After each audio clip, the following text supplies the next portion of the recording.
session is going to be on progressive enhancement, basically focusing on specifically progressive enhancement with JavaScript.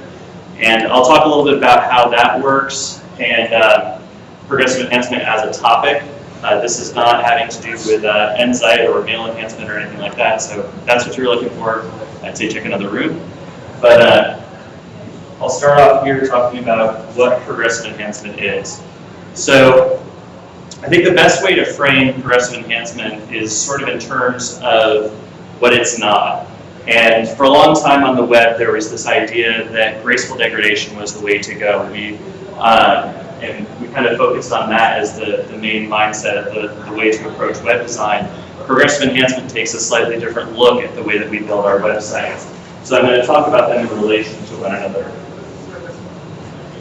First of all, we had graceful degradation, and the idea with graceful degradation was that as the user's browser got older, the user experience of using that particular site would get worse, and it was sort of assumed that the quality of the experience was always going to be worse with older browsers.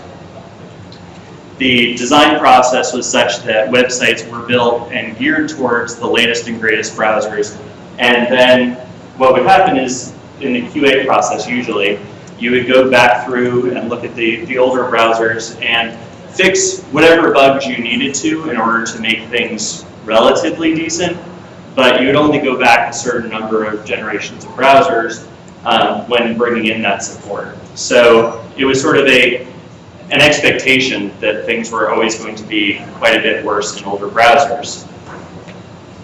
Now with progressive enhancement, on the other hand, the tables are sort of reversed.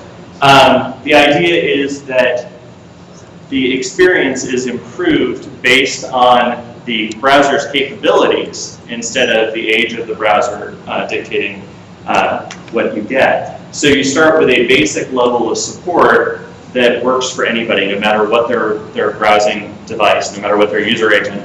And then you improve the user experience using CSS, using JavaScript, as the browser capabilities increase. So if you have a really modern browser and you have JavaScript turned on, then you get a much more high fidelity experience than you would get if you were on, say, a Palm device that was using the old Laser browser and you had turned off CSS and you had turned off JavaScript in order to speed up browsing. The site would still work because the focus with progressive enhancement is placed on the content itself and the usability of the website.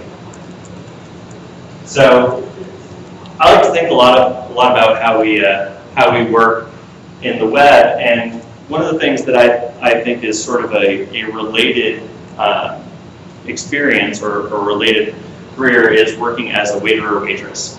And the reason I say that is because when a person comes to eat at your restaurant, you have no idea when they sit down at the table how much water they're going to drink, right?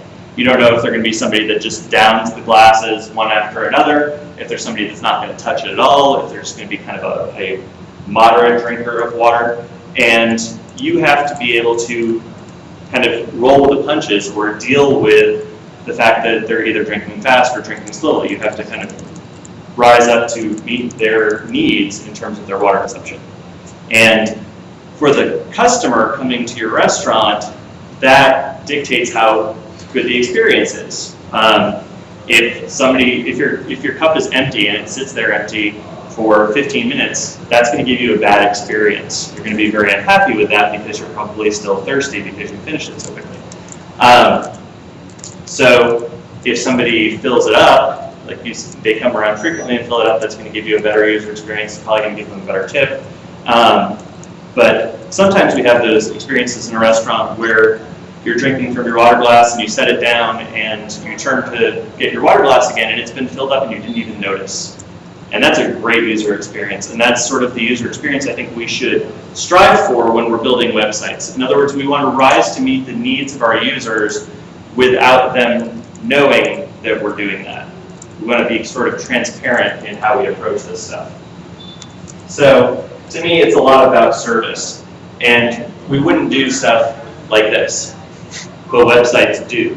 Websites frequently throw water in the face of their clients. So one of my whipping boys here is going to be lala.com. Anyone here use lala.com? No. Lala's model has shifted slightly over the years, but originally what they were was a website that was for essentially swapping CDs with other people within the community. So the idea was that, if there was a CD that I wanted, but I didn't want to buy it new, I could swap it with somebody else for like $1.75, and Lala provided the envelopes and the shipping plastic and stuff for sending the CDs back and forth. And it was great service. But the problem was that if you came to their website without JavaScript on, you got this. They were bringing in all of their content on the homepage, and still are, to my knowledge, with Ajax. And while that may have some performance enhancements in terms of how quickly you're getting content out to the browser, the problem is that there is no content really to speak of on this website if you don't have JavaScript enabled. So this is a very bad user experience for somebody who either has JavaScript turned off for a specific reason themselves in order to speed up the browsing process, to cut down on potential vulnerabilities in the browser that they're using, or in the case of some corporations, they have JavaScript turned off at the firewall. So no JavaScript is actually coming through at all, and the site would be unusable to them. Chances are, if it's at a corporate environment, they may not want you playing on Lala while you're at your desk, but it holds true for any site that you're working on. So progressive enhancement is a way to avoid this sort of thing. And I like to think of it like an M&M, specifically a peanut M&M. And I'll kind of walk you through why I think a peanut M&M is an apt metaphor. First of all, we start with this rich nugget of semantic goodness, this rich content that is XHTML. And we can mark that up with all sorts of wonderful semantics, emphasizing or strongly emphasizing text, using lists, using other elements that are available in the pantheon of HTML and XHTML that can really describe our content accurately. And that has great benefits in terms of screen readers, but it also has great benefits in terms of search engine optimization, because Google is the largest blind consumer on the web. It does not run JavaScript. It does not look at images. It collects images and it tries to interpret what they're about based on the information that's around them in the code and in the content, but it pays attention to semantics. And beyond just normal semantics, Google is actually indexing microformats right now, which I'm actually wearing a microformat shirt. But microformats, if you're not familiar with it, I don't really get into it in this talk very much, but it is a way of describing your content with even greater specificity, talking about dates or people, what have you. And Google is actually indexing over 1 billion microformats at this point, which is leading to some really interesting tools. So that's the semantic nugget. Then wrapped around that, we have this rich, indulgent layer of design that we can create using cascading style sheets. And this is a perfectly, just like the peanut, could be accepted on its own and is a perfectly healthy and enjoyable treat. So is a goober, which is a chocolate-covered peanut. These are both perfectly acceptable ways to have a snack, right? Perfectly acceptable ways to approach a website. And then the third layer is kind of this candy coating that JavaScript provides. Melts in your mouth, not in your hands. But again, we have kind of these different layers that all work independently, or rather in stages. So the peanut works itself, the peanut covered in chocolate works, and then the peanut with the chocolate and a candy shell. They are all acceptable ways to have a snack. This somewhat relates to the web standards layer cake that's sometimes described, which is XHTML, CSS, and JavaScript. Andy Clark also refers to it as the web standards trifle, which has several more layers, if you are a trifle fan. But to reiterate, we essentially start with XHTML, and if you're an Ajax fan, you also start with HTTP. HTTP is a great protocol, and it works. It doesn't matter what your browser is, it works. So forms can host to the back end. That works. It's a really solid foundation to build upon. Then we can layer on CSS. And then on top of the CSS, we can layer JavaScript. But the interesting thing with progressive enhancement is we can actually separate these out and create even more levels of experience for the user. So we can create a site that works with a little bit of CSS support, say just typography and styles, or just a little bit of JavaScript, because we can deliver our JavaScript in such a way that they can work independently and they can work in an a la carte basis, essentially. So if one widget is able to function in the browser, it can run, but maybe another one doesn't. So this creates varying levels of experience for the user in terms of using the website. So again, it's about improving the experience on the site based on the browser's capabilities, but still creating a site that's going to work no matter what. You can consider it levels of service or levels of support. And as I've said before, it is about rising to meet the needs of your users. You start with that baseline of XHTML and HTTP, and then perhaps provide an experience that a user can use just typography and color styles. So supporting a browser like Netscape 4.7, who many of us are glad to see the end of, but if somebody did happen to come to a site and only have the ability to handle that couldn't handle, let's say, advanced layout, positioning and the like, which could take into account IE5 on the Mac as well, we could support that. We could also support robust CSS support, but perhaps with JavaScript turned off. And then we can support another layer that is just maybe some of the JavaScripts that we have on our site. And then finally a hi-fi version. So let's say the second from the top level, just the some JavaScript, maybe that user doesn't have Ajax support, but they have really good JavaScript support otherwise. So we can support that, and then finally have an Ajax experience. But always keeping in mind that we are starting with a baseline of XHTML and HTTP. And you can get creative with the layer cake. You don't have to, just because you're kind of following this standard operating procedure or this best practice doesn't mean you're limited in what you can do. One thing I really like to kind of drill home with people that give this presentation to is that every key press we make affects the user experience. It doesn't matter if we're writing content, if we're writing style sheets, or if we're writing JavaScript. This is all really important. It's all very important stuff, and each decision that you make in terms of what markup you're using, in terms of how you're writing your CSS or how you're writing your JavaScript, affects how users are going to interact with your site. That's a really key thing to keep in mind. So I'm going to start with talking about progressive enhancement specifically with CSS, and then we'll move into JavaScript. So the traditional approach to CSS was to have a single main style sheet which contained all of your style rules, potentially all of your browser-specific hacks and stuff like that. I do not advocate having a single style sheet, but instead I advocate separating it out into 3 style sheets. The first of which is type CSS, which would be for typography, so your font-related styles, which pretty much any browser can understand. Second one would be layout CSS on the far left there, and then color.css.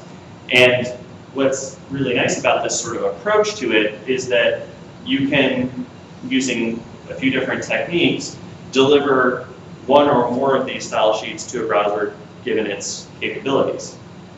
So if a browser can understand typography and color, we can just deliver those and not give it any layout information.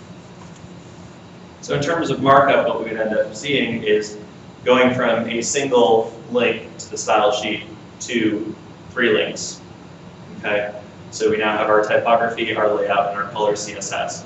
And you'll notice I'm not actually specifying media in this case because I'm having these style sheets apply to all of the media. And then I'm going to get more specific inside.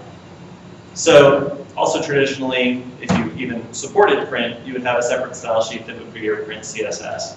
That would hide certain sections of content from the print view. It would adjust typography perhaps for print. I think that was a fine practice, but I think what's a better idea is to actually include that information in the layout and or typography if necessary. And we can do that by importing a style sheet into another style sheet. So here we have, inside of our layout style sheet, we have add import screen.css. So that can contain all of our screen-related layout styles. And we can even be so specific as to say, add import screen CSS screen. So we're saying that the screen.css file is only going to be imported for the screen medium. Similarly, the print.css file is only going to be imported for the print medium, handheld, etc. You can do however many media you want to. The unfortunate thing is that IE 6 and 7 do not understand this add import directive. So in some cases, you might be better off if you want to support those in doing an @media statement. So an @media block that would surround the styles that are for screen or print. If you're using a dynamic backend, you can actually embed the separate style sheets so you can maintain them separately, embed those into your layout CSS file inside of an @media declaration. And that's something that we do often when we're working with Expression Engine and KPHP. So IE6 has kind of been the browser that wouldn't die. The zombie browser that's still out there with, in a lot of cases, like 10% of the browser share still. A lot of this from corporations that can't update, basically, that their IT departments are holding them hostage. They can't update for security reasons, which are ridiculous, or perhaps they have an intranet that was built specifically for IE6 and they don't want to, maybe they did some test deployments of IE7 and that site just did not work on it and they need that intranet and they're not willing to spend the money to actually upgrade it to be more web standards compliant. So IE6 is still around, as much as even Microsoft is trying to kill it at this point. Well, the nice thing is that Microsoft, as of, I think it was version 5 or version 5.5, it gave us a great way to direct specific style sheets just to their browsers and to specific revisions of their browsers. So we have this thing called conditional comments, and these last 3 lines here are a conditional comment that directs the contents of it to IE7 or below. So we have the start of a comment, the actual normal HTML comment, and then square brackets around the conditional bit. If IE LTE 7. So if IE is less than or equal to version 7, then we're going to basically show this content that's inside of it, which is a link out to IE7.css. And then it closes with the end if brackets and the normal close for a comment. So any browser that is not IE will see this as a comment as a whole and ignore the style sheet inside. IE, however, will see this, and if IE is version 7 or below, it will use this style sheet. So this is one way that we can direct specific styles to patch the browser's inadequacies, shall we say, in version 6 and version 7, etc. And this is the way that I usually approach it, which is to have IE less than or equal to IE7 and then less than or equal to IE6, because chances are, if IE7 has the issue, IE6 is going to have the issue too. So this allows you to include the fixes for IE7, and then any of those fixes that need to apply to IE6 will actually apply to it, and then you can just work on fixing IE6's bugs independently. And that allows us to get rid of all of the browser-specific hacks that we used to do in our style sheet, such as star HTML is probably the most common one. Voice family was another one that was the Tontac hack. Star HTML was the Star HTML hack or the TAN hack. Doing slashes in the midst of properties, those sorts of things were all ways to direct stuff specifically to IE various versions.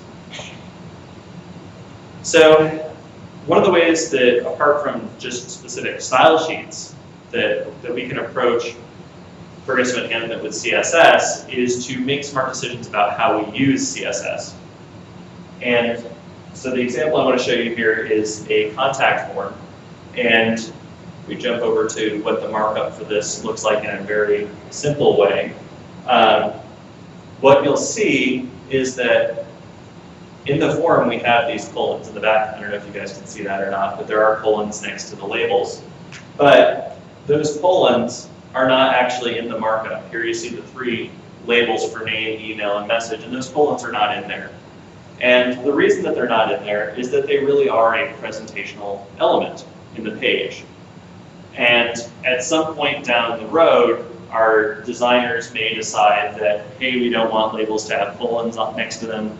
We want them to have arrows next to them. So rather than hard coding those colons in there and having to go back and swap them for arrows or something of that nature, I can use CSS to inject that content in there using generated content. So the rule for doing that would be label colon after content equals colon, in quotes. So what that does is it injects a string. Similarly, you can inject an image. And there are browsers such as IE6 and IE7 that don't support generated content. And that doesn't really bother me. The fact that they don't support it and don't get these colons is not that big of a deal, honestly. The colons are kind of an extra design feature. They are not necessary for understanding the content. The label itself is semantically a label, and that label does not need to include that colon. So we can leave it out. And browsers that do understand this get the progressively enhanced design. They get the colon. This is a similar approach, I think, that we can take for rounded corners, for instance. CSS3 introduces the border radius property. That property is supported, albeit in a slightly browser-specific way, by Safari, by Firefox, by Opera, every browser with the exception of IE at this point.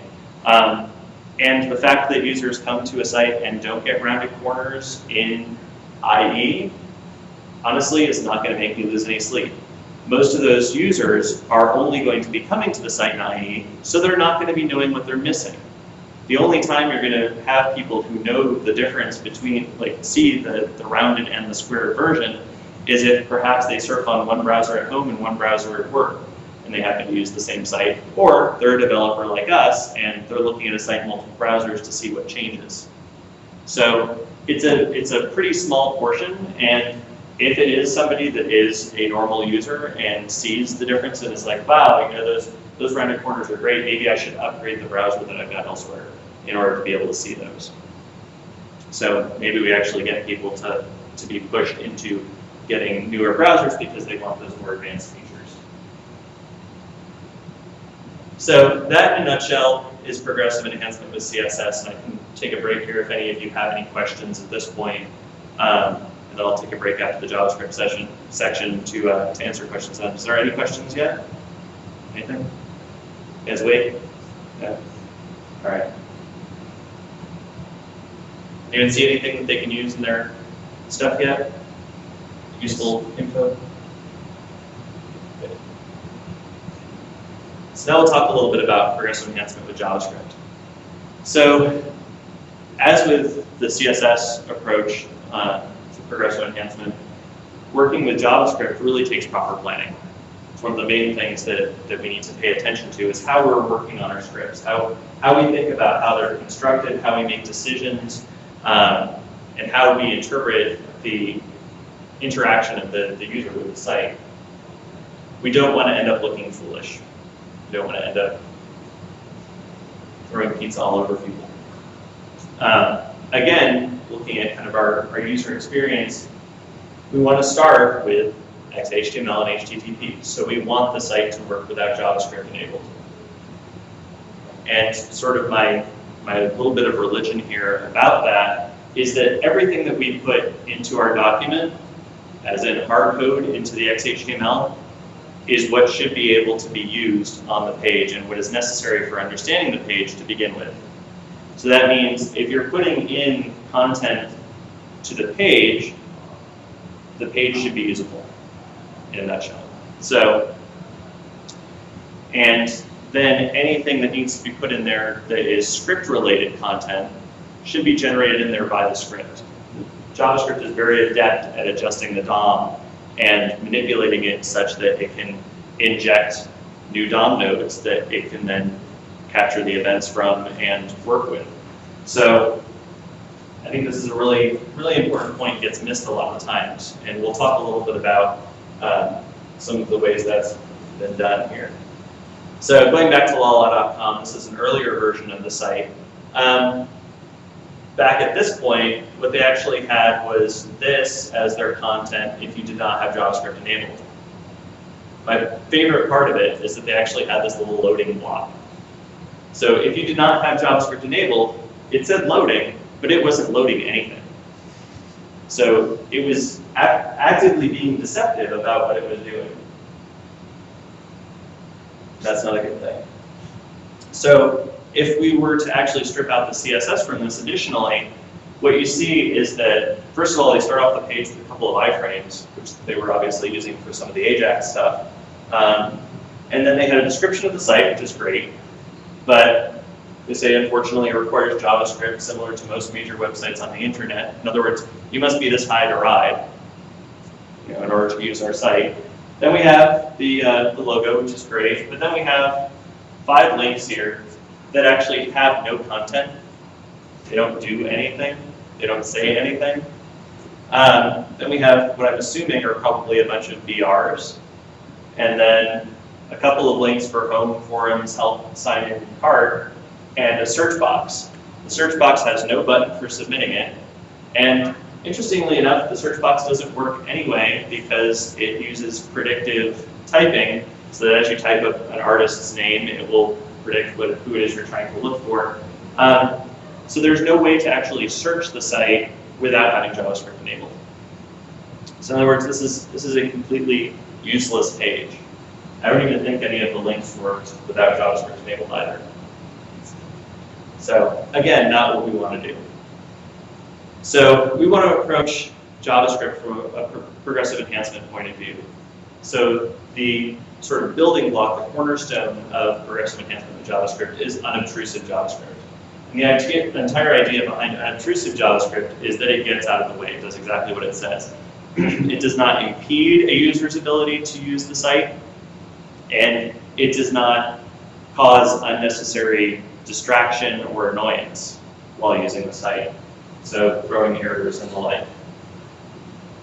So back in the day, we had lots of wonderful things like the JavaScript pseudo protocol or hash marks in the href with a JavaScript on-click event, or perhaps we had void null in the href with a JavaScript on-click event on links. These are the sorts of things that we should not be doing.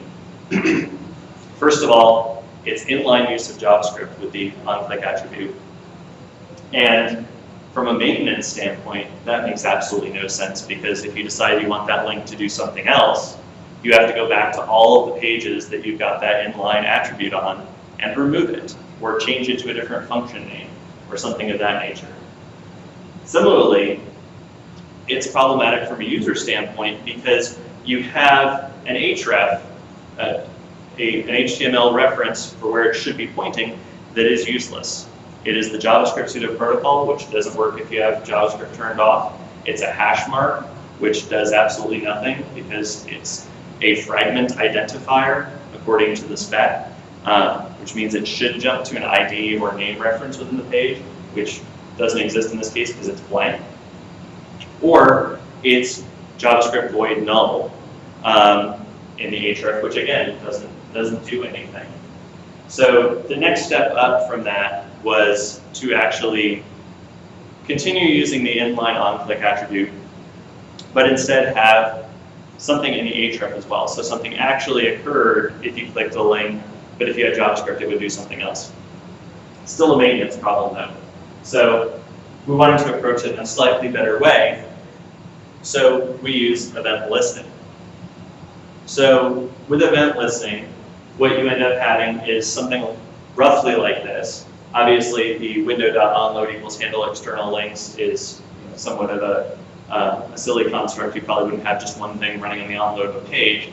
But here we have our handle external links function. And this is going to look for any link that goes off of the site, and it's going to open in a new window. That's the whole idea behind it. So handle external links first looks for the host name of the server that it's on, so document.location.hostname, and then it's going to look for all of the anchors on the page. It then is going to loop through those anchors, collect the href, and see if that string actually matches HTTP plus the server variable that we stored earlier, or HTTPS, in other words, figuring out if this page exists on the site.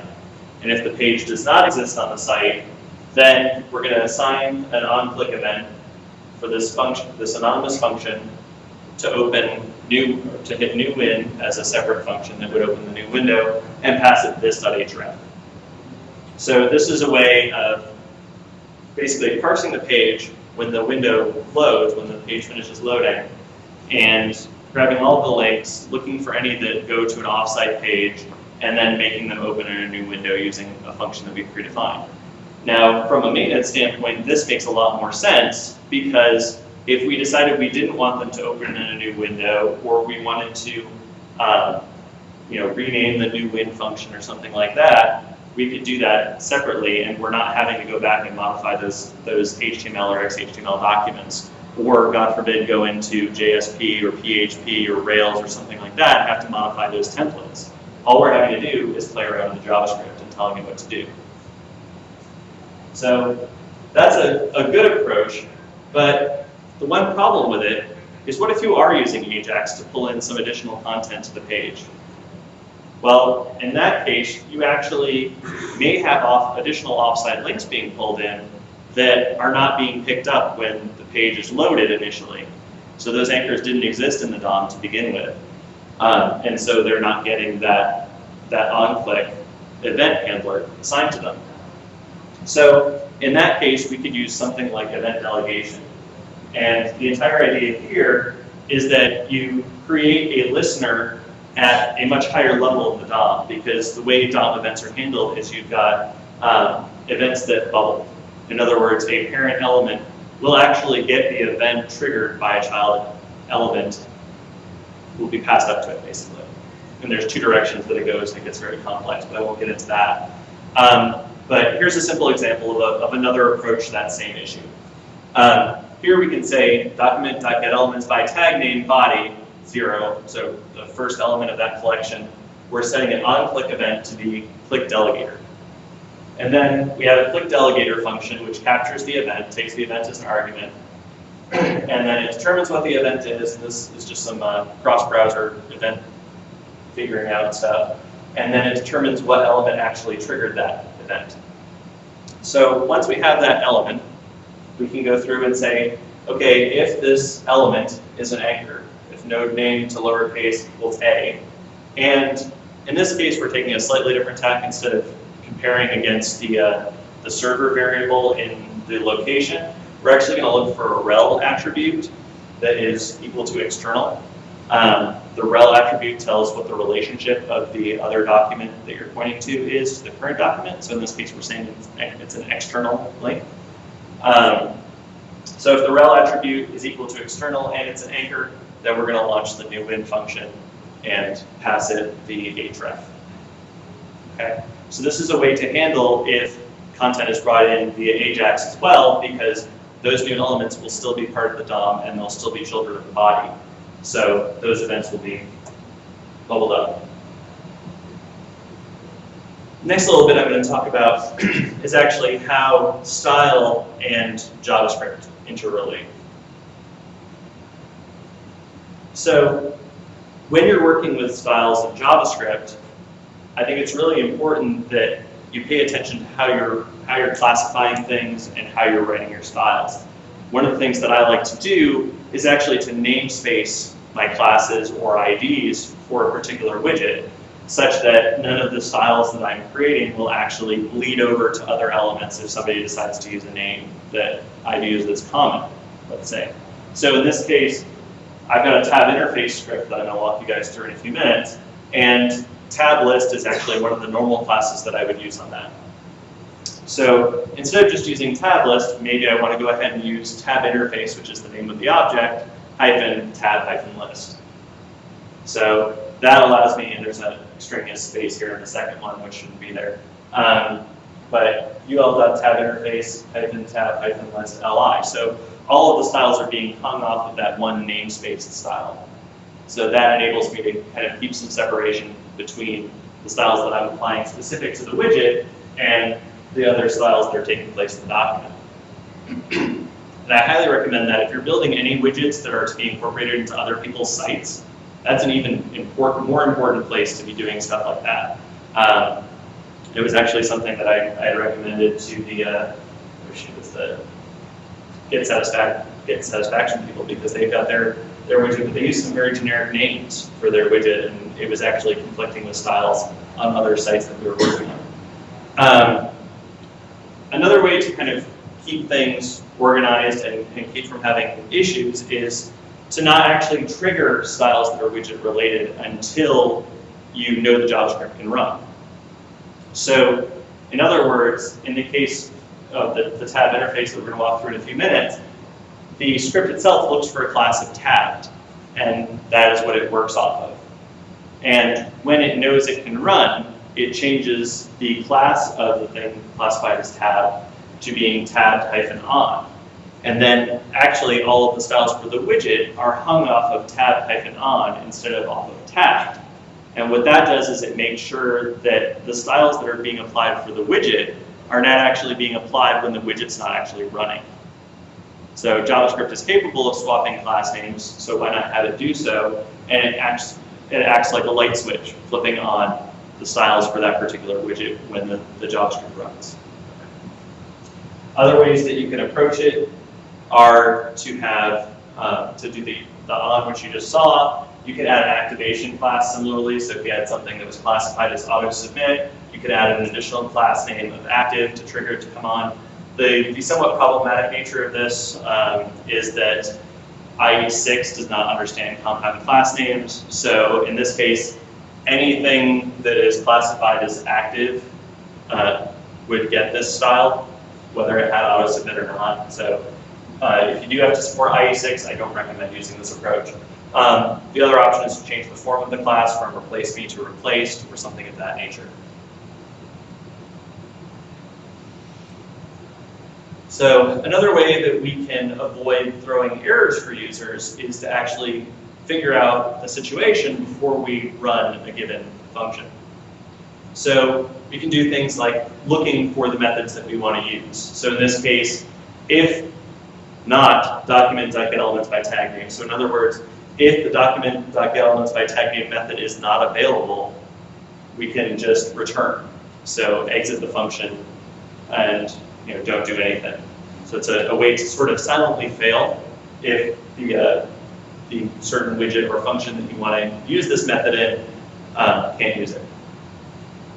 Similarly, you can have compound tests. So you could check for getElements by tag name and getElement by ID. So if neither of those are supported, or if either of those isn't supported, then return. Otherwise, go ahead and continue on with the script that uses those two methods.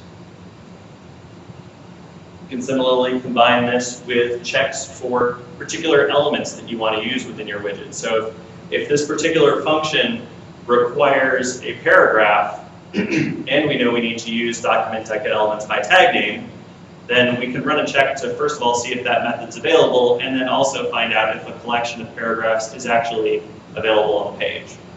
And if neither of those conditions is met, or if either of those conditions is not met, rather, we can fail silently. Similarly, if you know you need to get something that's specifically ID'd on the page, this is especially useful if you have a function that takes ID references as an argument. If that ID doesn't exist, you don't want to actually run that function.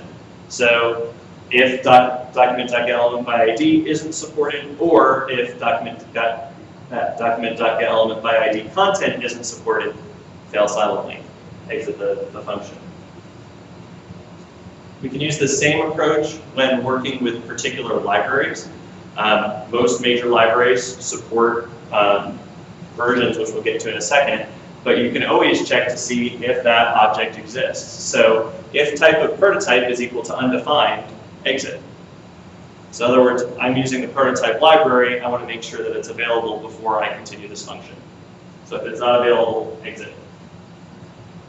Similarly, if I want to use a script that uses prototype version 1.5 or higher, I can check first of all to see if prototype is defined, and then if the version, I'm parsing the version into a float, if the version is less than 1.5, exit.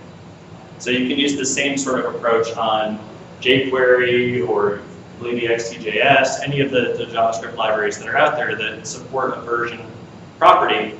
you can check to see whether that version is actually what's on the page. So, it's actually quite helpful if you're working in a team environment where somebody else is editing, say, the master template, and perhaps they accidentally drop out the prototype version, or they roll back the prototype version or something like that, or whatever the JavaScript library is that you're working on. Your functions will just fail silently as opposed to throwing errors that the prototype isn't available, or jQuery isn't available, or the $ function is not available, etc.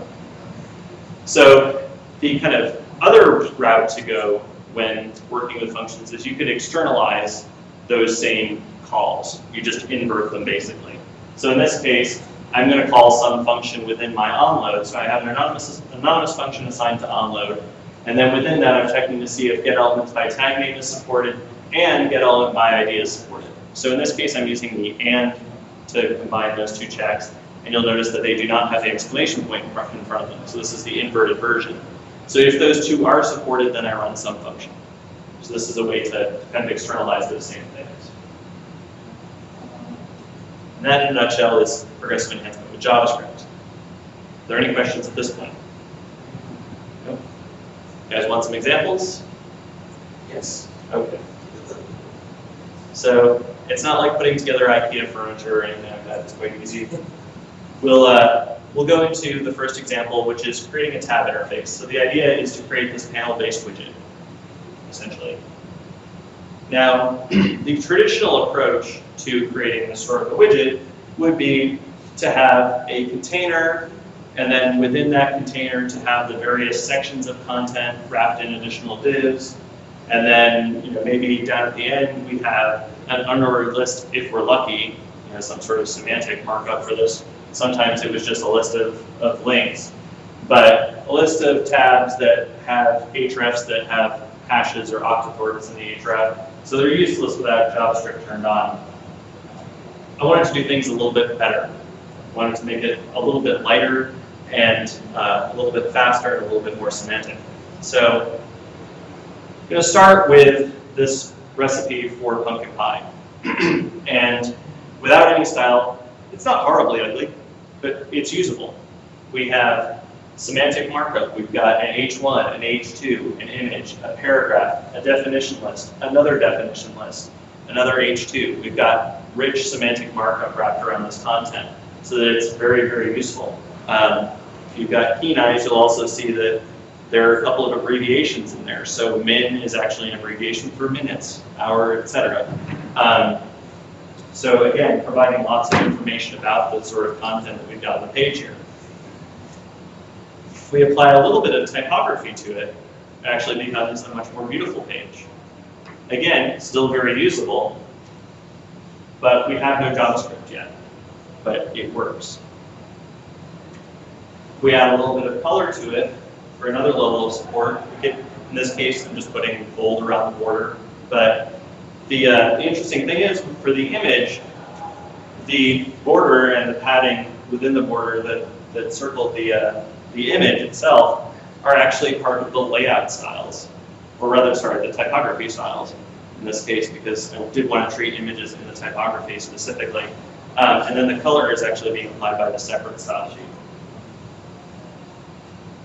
So now approaching it, when we want to apply our JavaScript, kind of go back to the drawing board and figure out how exactly we want to approach this.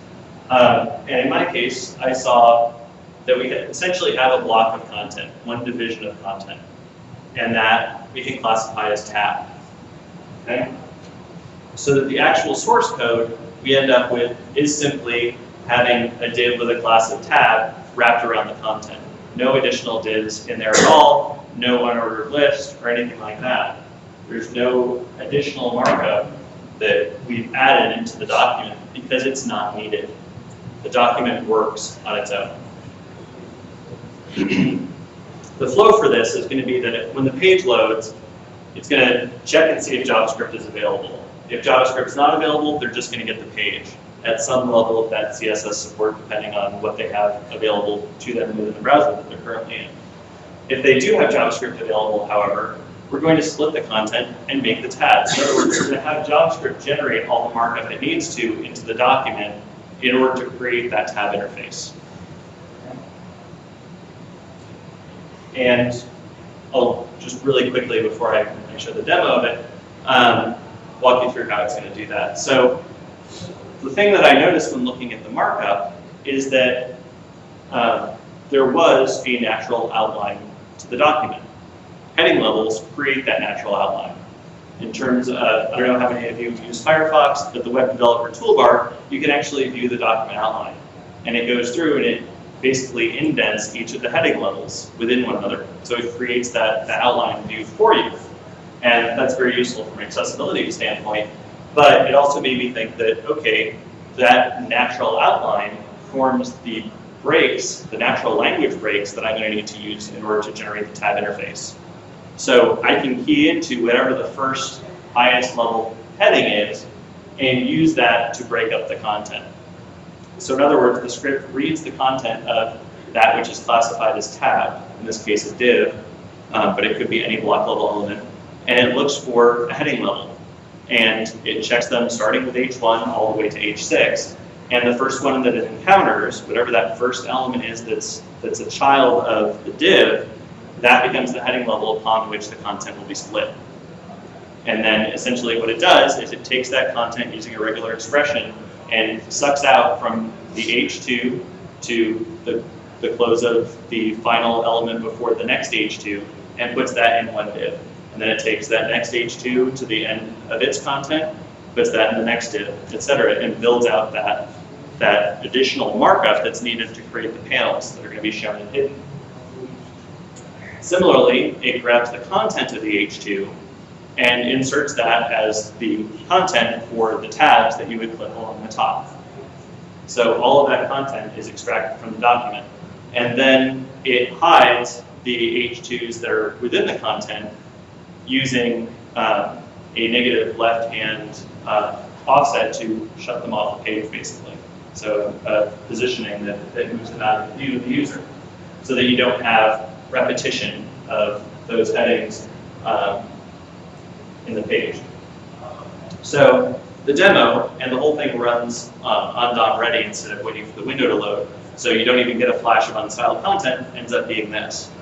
And since building the initial version of this, I've actually taken it to the point of adding in support for YARIA, which is the Accessible Rich Internet Application spec for accessibility, in order to make this all keyboard accessible as well, so that you can actually, once you focus on the first tab, which is the overview, you can actually go left and right or up and down, and it'll move from panel to panel. Still working out some of the bugs because the YARIA spec isn't completely perfect yet, and it's got some of its own issues that I'm actually working through with some of the W3C folks because they haven't figured it all out all that well, and the support in some of the screen readers isn't fantastic. But it's getting to the point where this is going to be a very richly accessible tab interface. So are there any questions on this one? The code for the tab interface is actually available on GitHub. If you go to easy-designs.github.com/tabinterface.js, that will get you the code for that. You can use that in any of your projects. It's licensed under MIT, so it's freely available. And now the second one that I'm going to walk you through is a collapsing form. So the goal for this particular one was to create a search form that had some optional fields. And sort of the sidebar to this was that the project was for an after-school program in Chicago. And they were focusing on teenagers and mostly high school students who would have mobile access, but may not have the latest and greatest phone. So we wanted to make sure that while we created a nice desktop experience, that it would still be usable for people who were using a mobile phone without JavaScript support, perhaps, or without CSS support. So the form itself, while ugly with no styles, is richly semantic. We have our initial field set, which contains an ordered list of 2 elements, the first of which is another field set, which has a legend for it, which is the subject, and then an unordered list inside of it for the various options, because semantically, that's what it actually is. It is a list. And then the second one, we've got a label and an input. And the label also has some emphasis inside of it for particular information about that field. And then we have two secondary field sets, which are going to be the ones that we're going to make optional, which have legends. They also have an introductory paragraph and then ordered lists of their fields as well. Okay? So it's ugly, but it works. If we apply a little bit of CSS to it, some typography styles, you see it gets a little bit more attractive. If we apply a little bit of color to it, in this case we're just changing the button. And then once we apply a little bit of layout to it, we actually create a fairly attractive form, I think. And we have, as Rugluski would point out, a clear path to completion for the user. We are using those left-hand aligned labels that are right aligned within that left-hand column. But none of the markup has changed. This is all just CSS. And we've created a very useful form with no JavaScript support at all. So in order to apply some JavaScript to it to make this collapsing, we need some hooks. So first of all, we'll start with the form itself, which we can classify as collapsing. We can then take these two field sets, which we know are the optional field sets, and we can classify them as optional. Okay. Now, the flow for this one is going to be very similar to the last, that when the page loads and JavaScript is not available, it's just the page. But when JavaScript is available, we're going to hide those optional field sets in an accessible way, and we're going to create a link to show and hide those optional field sets. We're going to generate that link into the page. We're not having it hard-coded in there. And what that ends up resulting in is a collapsed form when you come to it, and you see a more options link, and that's generated by JavaScript. And when it opens up, the text actually changes from more options to fewer options. And then when you click it again, it changes back to more options. So it's a very accessible way to provide access to these optional fields, and it's quite usable as well and degrades well. So, and the accessible way that those fields are hidden is those field sets are, again, positioned absolutely and moved off the left-hand side of the page with a -999 EMs positioning, left-hand offset. And that keeps it accessible, and then when we want to show them, we just position them statically and they appear back into the normal flow of the document. Any questions on that one? Great. Well, that is my session, and this is available on SlideShare. If you go to slideshare.net/Aaron Gustafson, you can download this as well as any of the other presentations I've given. It is licensed under Creative Commons Attribution, non-commercial share alike. So if you want to share this with colleagues or friends or what have you, you're more than welcome to do that. And then there's some credits for the various photos that I used in the show. Thank you guys very much for your time.